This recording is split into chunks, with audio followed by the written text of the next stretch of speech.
Our next stop is Tallinn, the capital of Estonia. As expected, Mom's feeling quite sore today, primarily with her neck and her rib, but she's in good spirits and is up to join us for breakfast at the buffet. We're on our own today, and since we're just planning to walk around Old Town, Mom decides to stay in and recuperate for another day.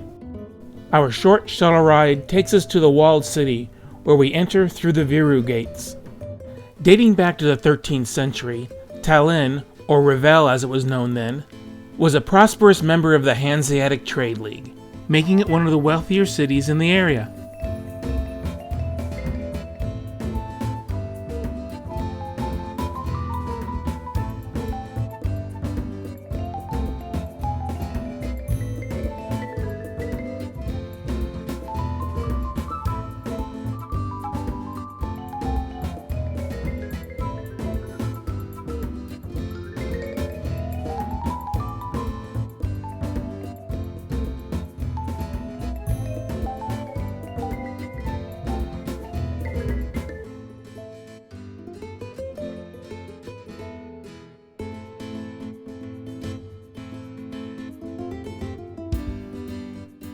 Our plan is to head up to the highest part of town, Toompea Hill, then work our way down back to the plaza.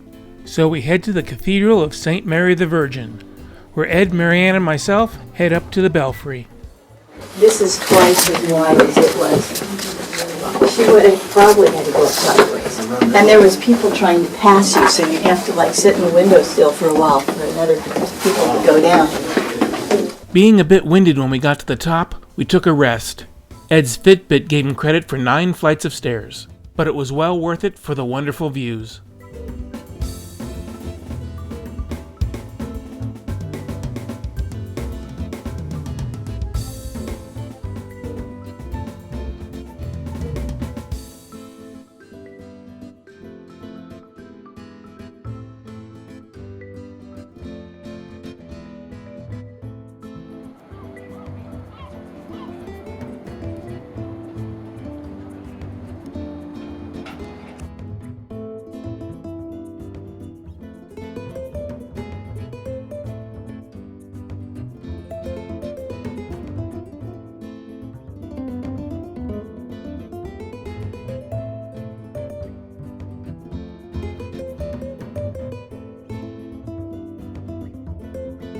Making our way down the old stone spiral staircase, we start exploring the church, where we eavesdrop on another tour group. Do they still have services here? Yeah, but congregation is very small.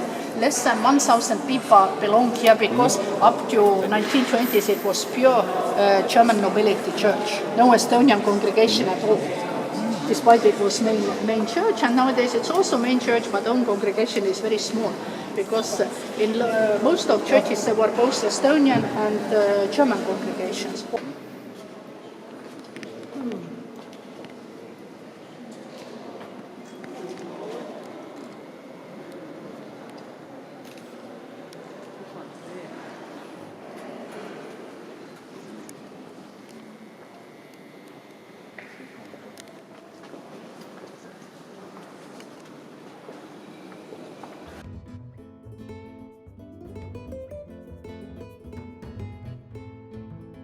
On other trips, I've mentioned how easy it seems to be to work on cobblestone streets as compared to repairing asphalt. Is he making it look easy? I don't know. It doesn't look easy.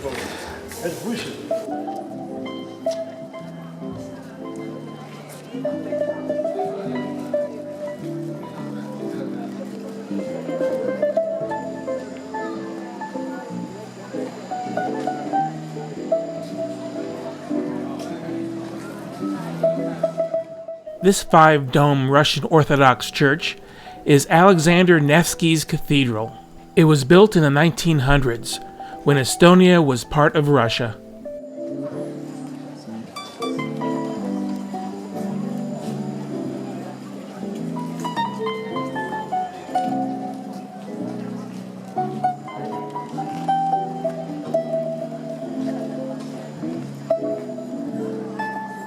I found the engineering for these balconies interesting. Just brick arches held up by steel girders.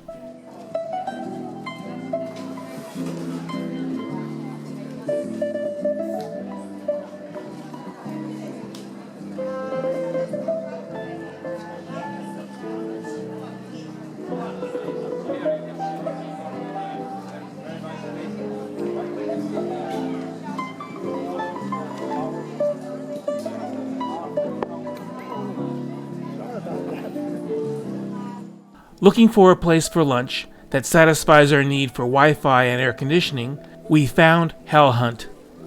We had beer and hard apple cider. Donna and I had shepherd's pie, while Ed had a nice sandwich, but Marianne was a bit disappointed with some little sausages.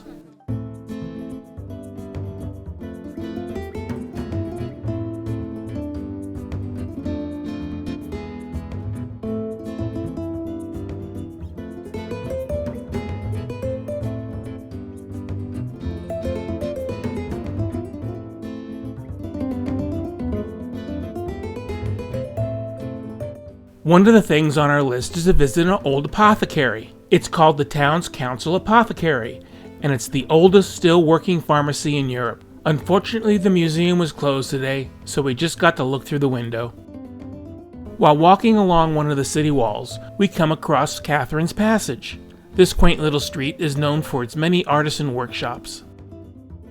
On one side of the passage are the ruins of St. Catherine's Church, along with some ancient tombstones of some nobles that used to be inside the sanctuary.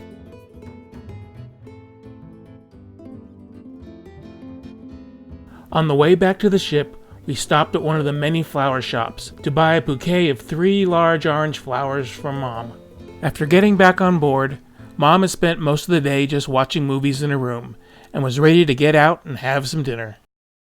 Today's a sea day, so we get to sleep in, with a formal night tonight. And since we're all gussied up, we stopped for some portraits on the way to dinner.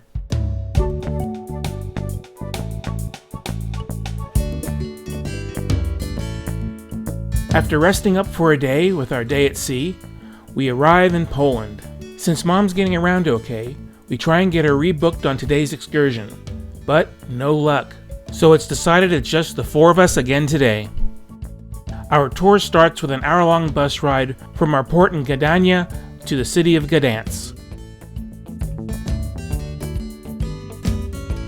After about a 10-minute walk, we come across the Green Bridge, spanning the Motava River.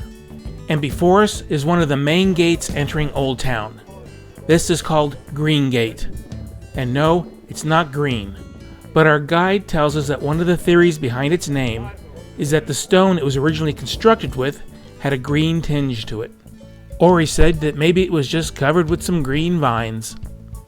Looking down the waterfront, you can see a 15th century large crane called Zura. In its time, it was the largest port crane in the world. It was powered by 4 men turning a large wheel and could raise up to 2 tons. It was used in loading and unloading cargo, as well as raising masts in the construction of new ships. If you have a look around, it might look a bit like in Amsterdam or Copenhagen. This is because approximately 30% of the citizens that were staying here were Dutch Mennonites. They found it very much similar because the areas in depression, very much boggy, very much wet, so the irrigation work skills were very much appreciated. And on the other hand, Poland has always been a very tolerative place to live in, so therefore they felt quite like home, but safer. Those buildings that we can see are mainly a reconstruction. In 1945, the city has been wildly damaged. They estimate that approximately 95% of the city was flattened. The reconstruction is a sort of a compromise between the current needs of the society and the historical view of the buildings.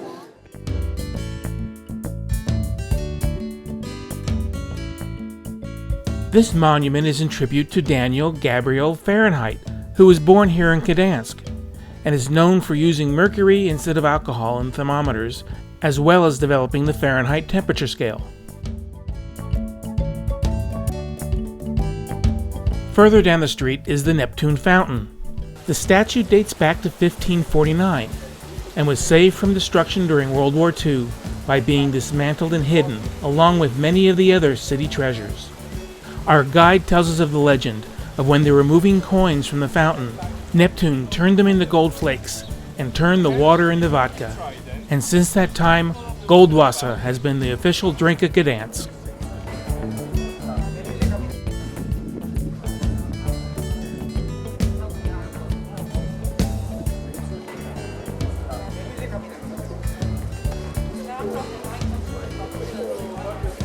This is St. Mary's Church. It is said to be the largest brick church in the world. It was built in several stages, starting in 1343. As with most of the city, it was badly damaged during the Second World War, both by fire and looters.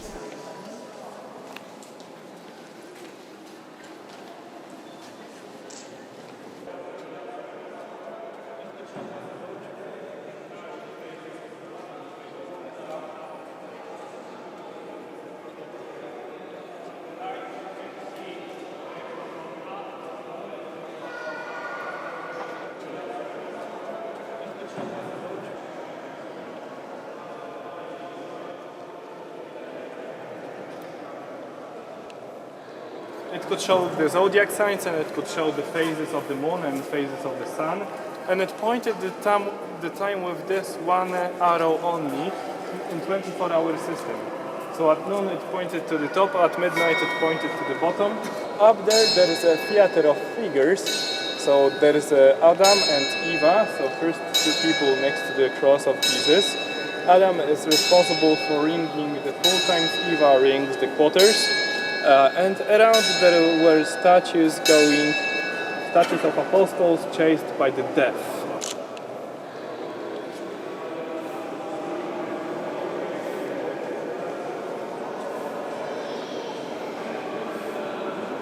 What's original in here is that they preserved those decorated entrances to houses, so those kind of terraces. And if you look to the end of the rain pipes, you'll see the gargoyles. So when it rains heavily, you can get wet not only because of the rain itself, but also because of the gargoyles that are spitting the water directly on you. Originally, those corridors, those terraces were existing on every single street in the city, but they were removed to make it possible for the traffic to go through.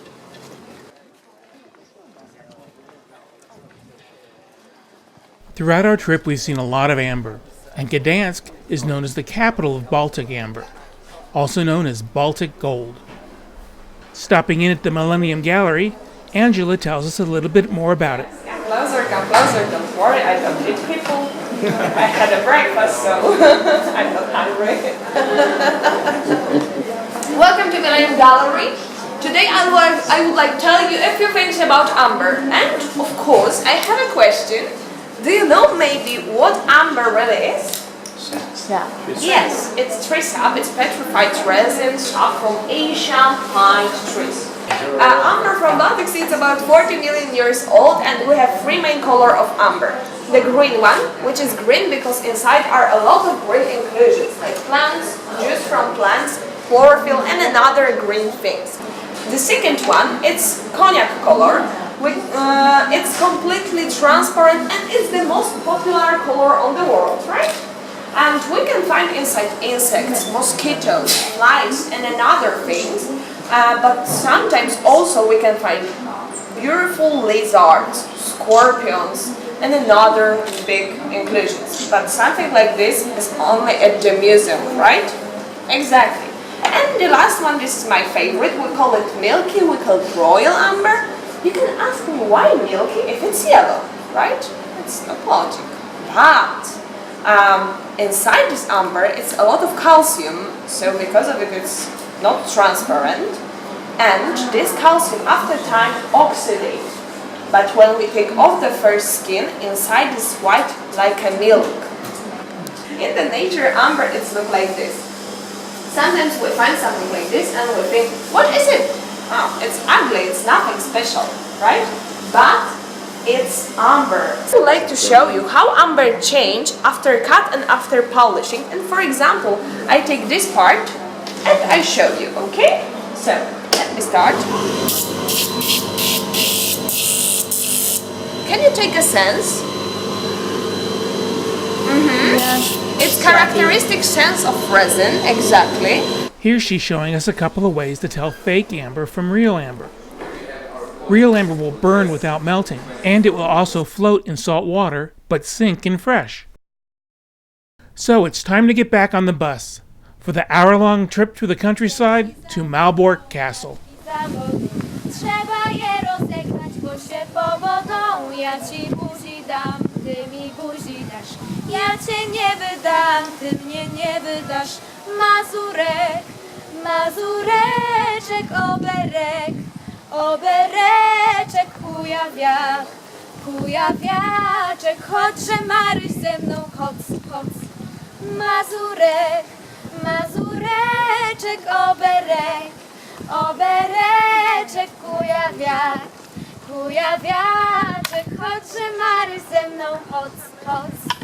Modre oczy miała, modry mi mrugała, modrym mi się śmiała, bo innych nie miała.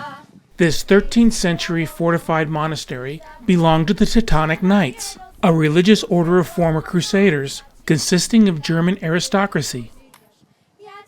This is a very large Gothic-style castle, made primarily of red brick. One of the first places we are shown are one of the unique underground furnaces that provide heat to the upper levels of the castle.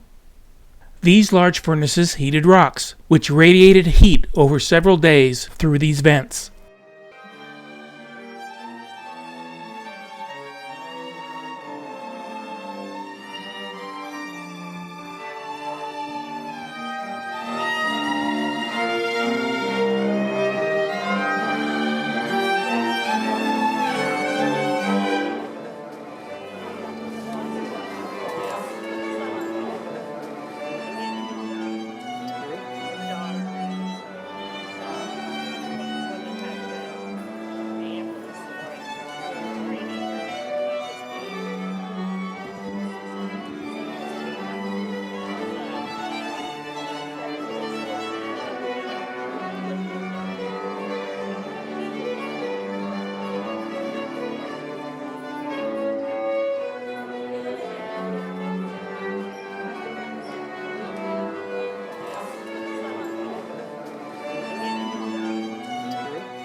On top of the well in the inner courtyard is a sculpture of a pelican. Notice is piercing its own chest with its beak. It was believed that the pelican would feed her chicks with her own blood. In the Middle Ages, it was often used as a symbol for the self-sacrifice of Jesus.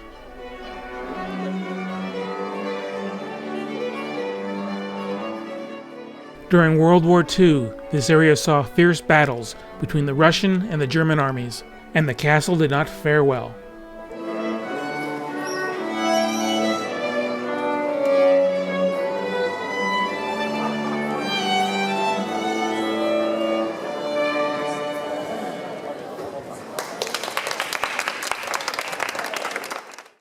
As we were leaving the castle, we passed by the various vendors set up outside, wishing we had a little bit more time to browse through the booths before we were herded onto the bus.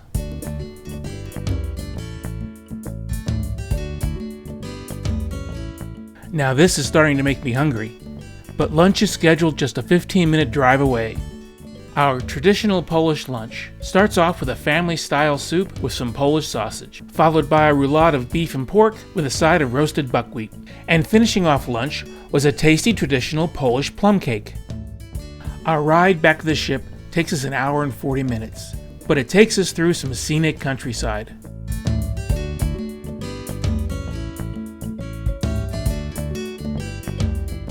We get in about 10 minutes after our boarding time, so we quickly settle in and check on Mom. She was in pain most of the day, so it was probably for the best that she didn't make the excursion. We have 2 days at sea, with not a lot to do, so we organize our paperwork while Marianne gets caught up on the log.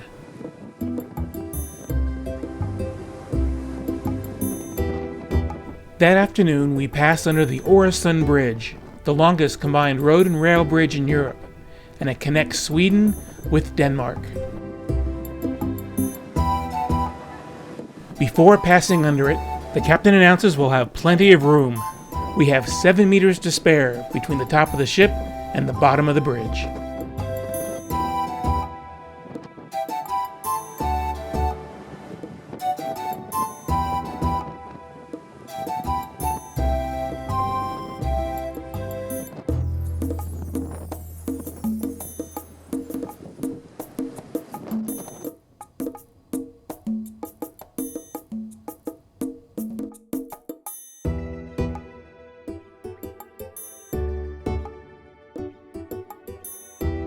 That evening, we're celebrating Mom's birthday, and on our way to dinner, we pass by the preparations for another 50th anniversary Princess Cruise party.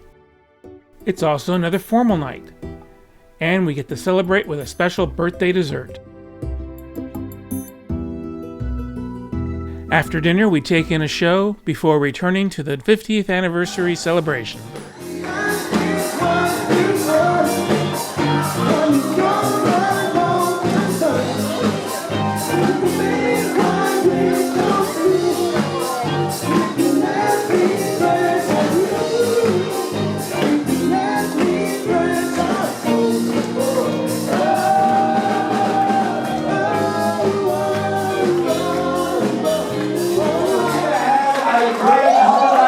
Everybody join me. 10,